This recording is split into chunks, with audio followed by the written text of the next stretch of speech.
सच्चा प्रेम और भक्ति ही भगवान को आकर्षित करती है। भव्यता और दिखावे का कोई मूल्य नहीं, भावना और निष्ठा का महत्व है। भगवान हमेशा सच्चे हृदय और निष्कलंक भक्ति को स्वीकार करते हैं। नमस्कार मित्रों, आपका स्वागत है हमारे इट्स नॉट लाई चैनल में। आज हम इस वीडियो में आपको संपूर्ण भागवत गीता का ज्ञान कहानियों के माध्यम से देंगे, इसलिए इस वीडियो को अंत तक देखें और अगर आपको हमारा प्रयास पसंद आए तो इस चैनल को सब्सक्राइब कर लेना।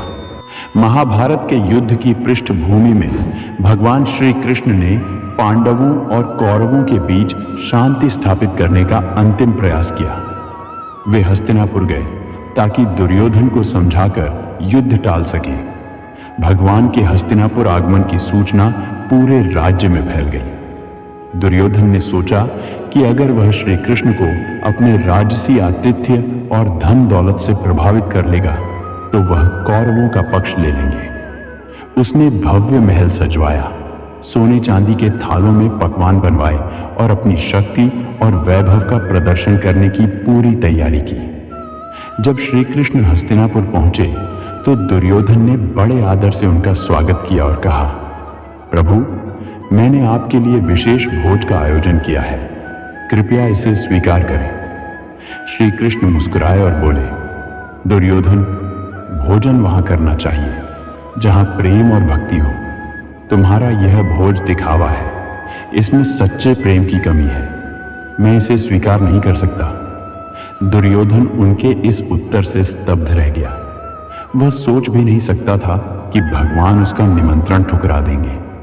इसके बाद श्री कृष्ण सीधे अपने प्रिय भक्त विदुर के घर गए। विदुर, जो हस्तिनापुर के राजा धृतराष्ट्र के मंत्री थे, एक साधारण और धर्मपरायण व्यक्ति थे। वे भगवान श्री कृष्ण के अनन्य भक्त थे और हमेशा धर्म का पक्ष लेते थे। जब उन्होंने देखा कि स्वयं भगवान उनके घर आए हैं तो उनकी खुशी का ठिकाना नहीं रहा। विदुर ने और उनकी पत्नी ने मिलकर कृष्ण का स्वागत किया, लेकिन उनके पास श्री कृष्ण के लिए न तो भव्य महल था, न ही राजसी भोजन।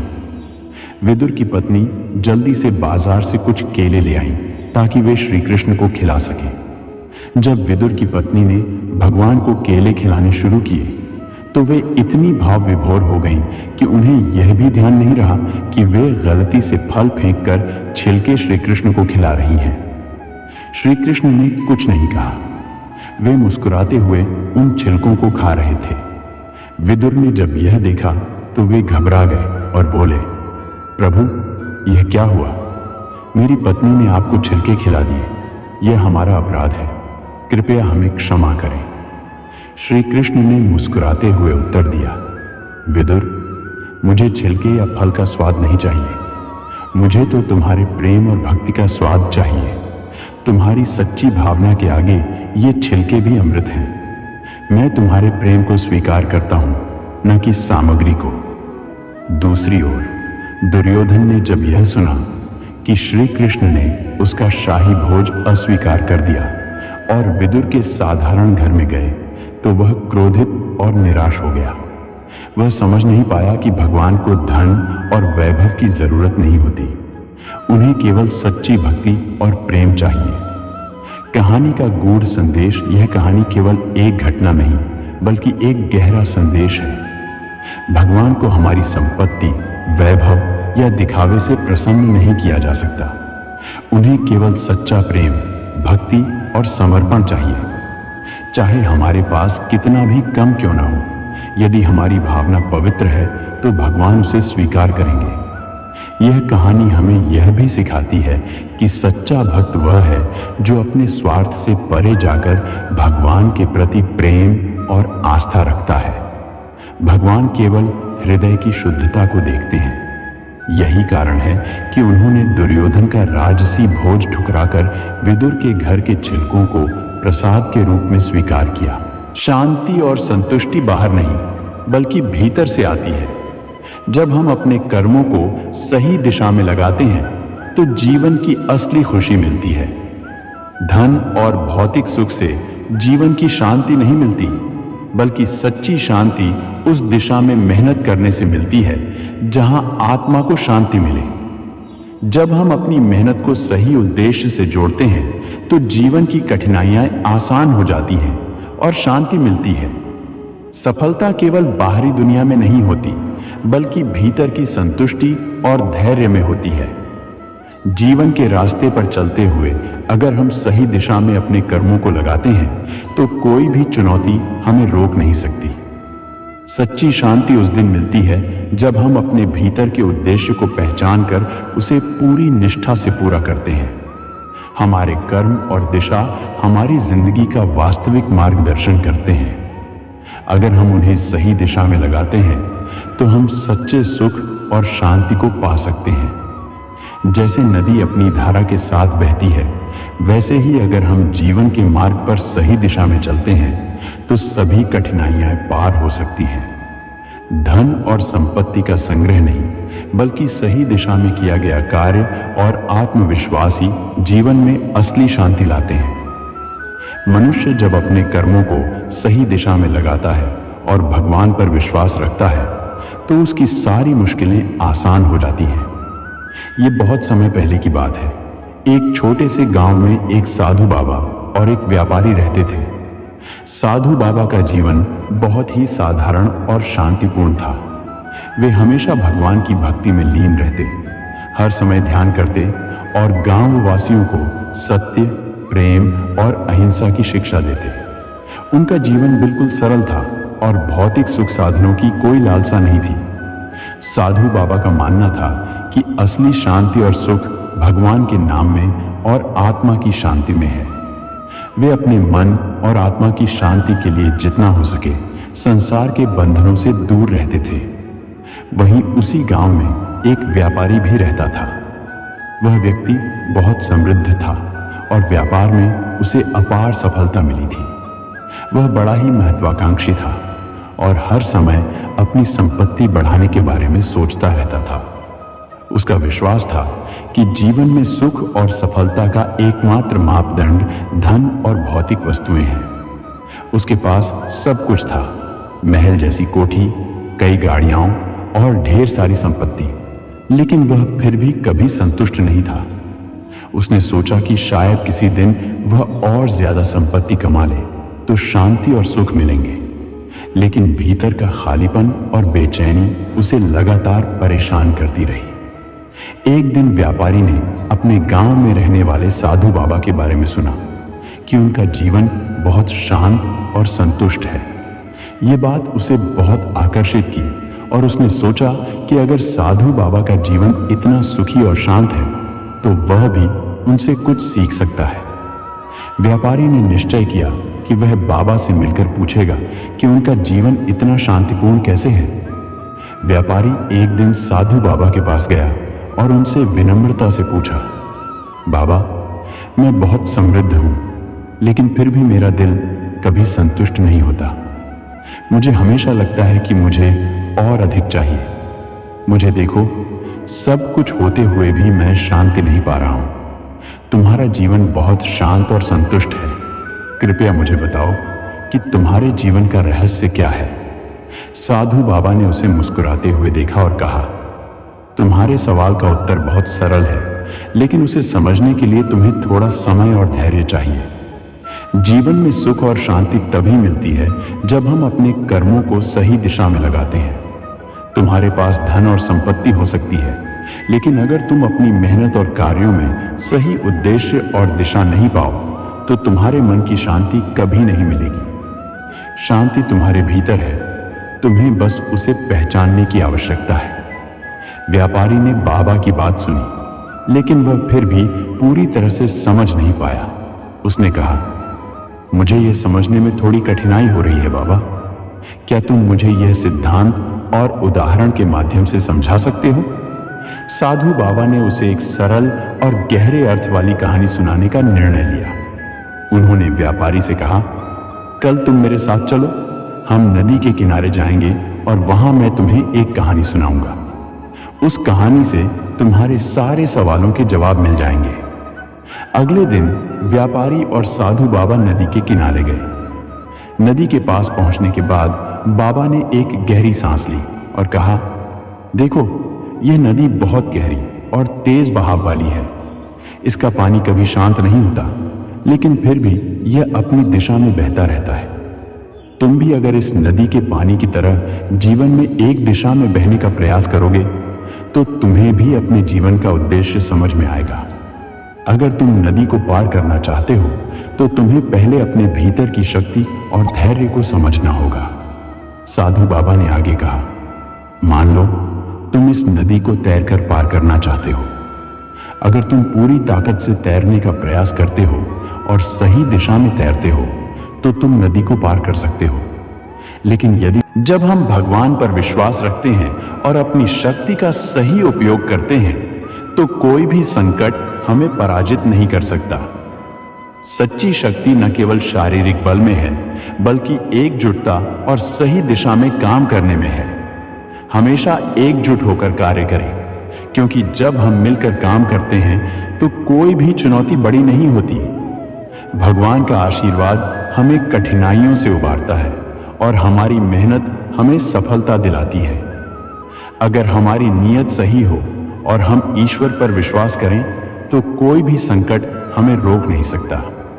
सभी समस्याओं का हल हमारी मेहनत, भगवान पर विश्वास और सही दिशा में किए गए प्रयासों में है। जब हम अपनी शक्ति और समझदारी को एक साथ जोड़ते हैं तब हम किसी भी चुनौती को पार करने में सक्षम होते हैं। सच्ची सफलता तब मिलती है जब हम अपने काम को भगवान की मदद से करते हैं और हर परिस्थिति में धैर्य बनाए रखते हैं। भगवान के मार्गदर्शन में हमारी मेहनत और एकजुटता हमें किसी भी समस्या से बाहर निकाल सकती है। इन उदाहरणों में हमें यह सीखने को मिलता है कि भगवान का आशीर्वाद, एकजुटता और हमारी मेहनत ही हमें किसी भी मुश्किल से बाहर निकालने का सही रास्ता है। बहुत समय पहले की बात है। एक घने और विशाल जंगल में एक शेर और एक भालू रहते थे। शेर जंगल का राजा था और उसकी ताकत के आगे सभी जानवर नतमस्तक रहते थे। वह अपने शिकार पर घात लगाकर बड़ी सरलता से हमला करता था।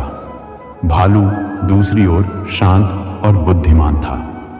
वह कभी किसी से लड़ाई नहीं करता था और हमेशा दूसरों की मदद करने का प्रयास करता था। दोनों के स्वभाव में बहुत अंतर था, लेकिन फिर भी उनका गहरा मित्रता का रिश्ता था। वे अक्सर मिलकर समय बिताते और एक दूसरे की मदद करते थे। एक दिन जंगल में अचानक तेज आंधी आई और मूसलाधार बारिश शुरू हो गई। बारिश इतनी जोरदार थी कि जंगल के पास बहने वाली नदी का पानी उफान पर था। देखते ही देखते पानी जंगल में फैलने लगा और बाढ़ का रूप ले लिया। पेड़ उखड़ने लगे और जलवायु में अचानक बदलाव हुआ। जंगल में किसी के लिए भी सुरक्षित स्थान नहीं था। जानवर बुरी तरह डर गए और एक दूसरे को बचाने की कोशिश कर रहे थे। शेर ने देखा कि बाढ़ ने पूरे जंगल को घेर लिया है और कई छोटे जानवर पानी में फंसे हुए हैं। शेर की ताकत के बावजूद वह सभी जानवरों को बचाने में असमर्थ था। वहीं भालू, जो स्वभाव से शांत था और पानी में तैरने का अच्छा अनुभव रखता था, छोटे जानवरों को निकालने की कोशिश कर रहा था।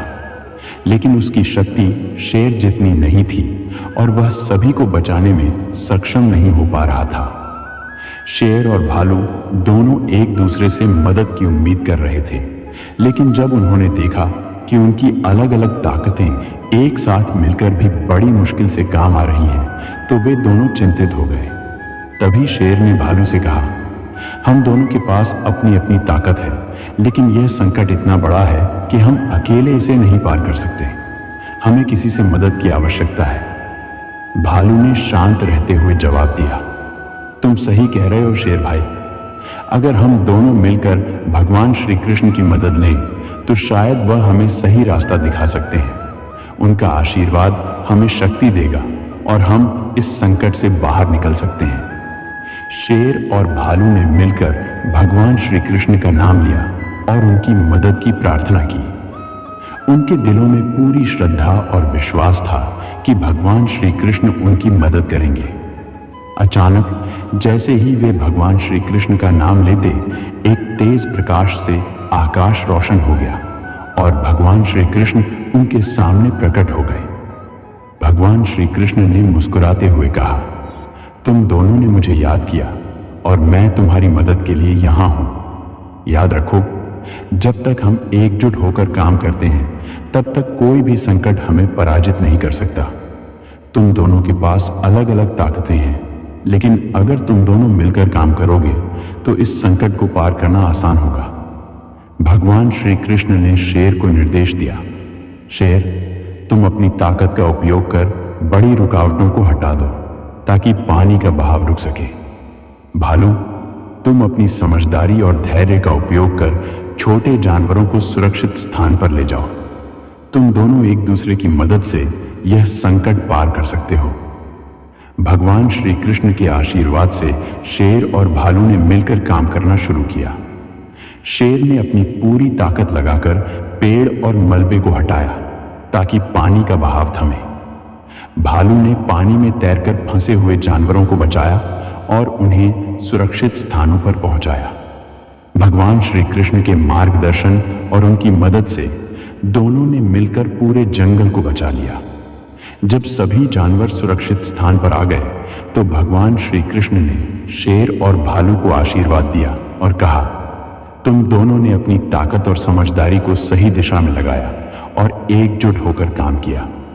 यही सच्ची सफलता है। जब हम अपने गुणों का सही उपयोग करते हैं और भगवान पर विश्वास रखते हैं तो कोई भी संकट हमें पराजित नहीं कर सकता। शेर और भालू ने भगवान श्री कृष्ण का धन्यवाद किया और उन्हें प्रणाम किया। वे दोनों समझ गए कि जब तक हम एकजुट होकर मेहनत करते हैं और भगवान का आशीर्वाद हमारे साथ होता है तब तक किसी भी मुश्किल को पार किया जा सकता है। महाभारत का युद्ध कुरुक्षेत्र के मैदान में होने वाला था। पांडव और कौरव दोनों सेनाएं युद्ध की तैयारी कर रही थी। इस युद्ध में पांडवों के महान योद्धा अर्जुन ने अपने रथ को युद्ध भूमि में बीचों बीच रोक दिया। अर्जुन का मन अत्यधिक संकुचित और भ्रमित था। उन्होंने देखा कि उनके सामने उनके अपने रिश्तेदार, गुरु और सगे संबंधी खड़े हैं और उनका सामना उनसे करना था। अर्जुन ने भगवान श्री कृष्ण से कहा, हे कृष्ण, मैं इस युद्ध में नहीं भाग सकता। यह मेरे लिए असंभव है कि मैं अपने परिवार, अपने रिश्तेदारों, अपने गुरु और अपने प्रियजनों को मारूं। यह युद्ध सही नहीं है और मुझे इसमें भाग लेने का कोई अधिकार नहीं दिखता। मुझे इस युद्ध का कोई उद्देश्य समझ में नहीं आ रहा। अर्जुन का मन अशांत था और उन्हें युद्ध के लिए कोई प्रेरणा नहीं मिल रही थी। श्री कृष्ण ने अर्जुन की बातों को सुना और उसे शांत किया। भगवान ने कहा, अर्जुन, तुम्हारे मन में जो संकोच और भय है वह स्वाभाविक है, लेकिन तुम्हें यह समझना होगा कि यह युद्ध धर्म के लिए है। यह कोई व्यक्तिगत लड़ाई नहीं बल्कि सत्य की रक्षा के लिए हो रहा है। तुम एक महान योद्धा हो। तुम्हारा धर्म है धर्म की रक्षा करना। तुम्हारी यह स्थिति केवल शारीरिक लड़ाई से नहीं बल्कि आत्मिक लड़ाई से जुड़ी है। तुम्हें इस युद्ध को अपनी आत्मा की आवाज समझकर लड़ना होगा। भगवान श्री कृष्ण ने अर्जुन को गहरे ज्ञान की बात समझाई। उन्होंने कहा, तुम जिस शरीर में रहते हो वह नश्वर है, लेकिन तुम्हारी आत्मा अमर है। शरीर का अंत होना निश्चित है, लेकिन आत्मा का कभी अंत नहीं होता। जो व्यक्ति मृत्यु के डर से कर्मों से भागता है वह कभी सत्य को नहीं पा सकता। तुम जो देख रहे हो वह सिर्फ शरीर का युद्ध है, लेकिन आत्मा कभी नष्ट नहीं होती। इस युद्ध में तुम केवल शरीर से लड़ रहे हो, आत्मा से नहीं। आत्मा अमर है और वही सत्य है। श्री कृष्ण ने आगे कहा, तुम केवल अपने धर्म का पालन करो। इस युद्ध में तुम्हारा कर्तव्य धर्म की रक्षा करना है। तुम्हें यह समझना होगा कि तुम अपने धर्म के लिए लड़ रहे हो और यह युद्ध धर्म की रक्षा के लिए हो रहा है। अगर तुम युद्ध से भागते हो तो तुम केवल अपने कर्तव्य से मुंह मोड़ रहे हो और यह तुम्हारे लिए पाप होगा। श्री कृष्ण ने अर्जुन को कर्मयोग का उपदेश भी दिया।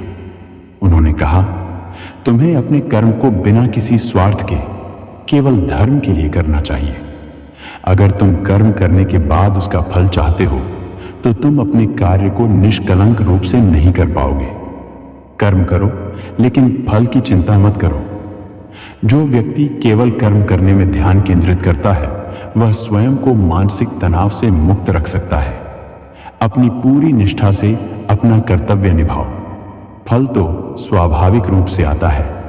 श्री कृष्ण ने अर्जुन को यह भी समझाया, तुमसे अपेक्षाएं न रहें और न ही तुम्हारे भीतर किसी तरह की आशा हो कि तुम किसी फल के लिए यह सब कर रहे हो। यह सच्चा कर्म है। किसी भी कार्य को भगवान की भक्ति के रूप में देखो। जब तुम अपना कार्य भगवान के प्रति समर्पित करते हो तो तुम्हारा कार्य केवल तुम्हारा नहीं रह जाता, वह ब्रह्मा का कार्य बन जाता है। श्री कृष्ण के इन उपदेशों ने अर्जुन का संकोच दूर कर दिया। उनके मन में विश्वास और आत्मविश्वास का संचार हुआ। अर्जुन को अब यह स्पष्ट हो गया कि उन्हें केवल अपने कर्तव्य का पालन करना है और वह भगवान श्री कृष्ण के मार्गदर्शन में इस युद्ध को लड़ सकते हैं। अर्जुन ने भगवान श्री कृष्ण से कहा, हे कृष्ण, आपने जो कहा वह सही है। अब मुझे समझ में आ गया है कि यह युद्ध धर्म के लिए है। मुझे डर और संकोच से बाहर निकलकर इसे धर्म के मार्ग पर चलकर लड़ना चाहिए। आप मेरे मार्गदर्शक हैं और मैं अब युद्ध के लिए तैयार हूं। अर्जुन ने अपने आप को पूरी तरह से भगवान श्री कृष्ण के आदेश के अनुसार समर्पित किया और अपने युद्ध की दिशा को बदल दिया। उनके भीतर एक नई ऊर्जा और साहस था। अर्जुन ने युद्ध भूमि पर दुश्मनों से लड़ा और भगवान श्री कृष्ण के मार्गदर्शन से उन्होंने पांडवों के पक्ष में विजय प्राप्त की। वह न केवल महान योद्धा बने बल्कि एक सच्चे भक्त और धर्मनिष्ठ भी बने। अर्जुन ने सीखा कि जीवन में कभी भी कोई भी कठिनाई या संकट काल आए तो हमें अपने धर्म का पालन करते हुए भगवान पर विश्वास रखना चाहिए। श्री कृष्ण ने अर्जुन को यह सिखाया कि हर व्यक्ति का कर्तव्य होता है और उसे अपने कर्तव्य को निष्ठा और श्रद्धा से निभाना चाहिए। जब तक हम अपने कर्मों को ईश्वर के प्रति समर्पित करके करते हैं तब तक हम सही रास्ते पर चलते हैं और हर मुश्किल को पार कर सकते हैं। अर्जुन ने इस युद्ध को न केवल एक योद्धा के रूप में बल्कि एक भक्त और धर्मवीर के रूप में लड़ा। भगवान श्री कृष्ण ने उन्हें यह उपदेश दिया कि जीवन में सफलता और शांति पाने के लिए हमें अपने कर्तव्यों का पालन बिना किसी स्वार्थ के करना चाहिए और भगवान पर पूर्ण विश्वास रखना चाहिए। जीवन में हमें अपने कर्तव्यों को निष्ठा से निभाना चाहिए, चाहे परिस्थितियां कैसी भी हों। किसी कार्य को करते समय हमें केवल उस कार्य को ईश्वर के लिए समर्पित करना चाहिए, फल की चिंता छोड़ देनी चाहिए। जीवन के किसी भी संकट में हमें ईश्वर का मार्गदर्शन प्राप्त करना चाहिए। वह हमें सही दिशा में मार्गदर्शन करते हैं। हमें जीवन में हर निर्णय धर्म के आधार पर करना चाहिए ताकि हम सही रास्ते पर चल सकें। भगवान श्री कृष्ण ने हमें यह सिखाया कि जब भी जीवन में कठिनाइयां आएं, हमें अपने कर्तव्य को ईमानदारी से निभाना चाहिए और भगवान पर पूरा विश्वास रखना चाहिए। अर्जुन की तरह हमें भी अपने जीवन में सही मार्ग पर चलने के लिए भक्ति, समर्पण और आत्मविश्वास की आवश्यकता है। जीवन का उद्देश्य केवल अपने कर्तव्यों को निभाना और भगवान की सेवा करना है। डर से बाहर निकलें और कोशिश करें। हमारी चिंताएं अक्सर हकीकत से बड़ी होती हैं। एक गधा हर रोज एक धोबी का कपड़े का बोझ ढोता था। एक दिन रास्ते में उसे एक नदी मिली। गधा प्यासा था लेकिन पानी गहरा था। उसने सोचा, अगर मैं डूब गया तो? फिर उसने हिम्मत जुटाई और धीरे धीरे नदी पार की। उसे एहसास हुआ कि पानी इतना गहरा नहीं था जितना उसने सोचा था।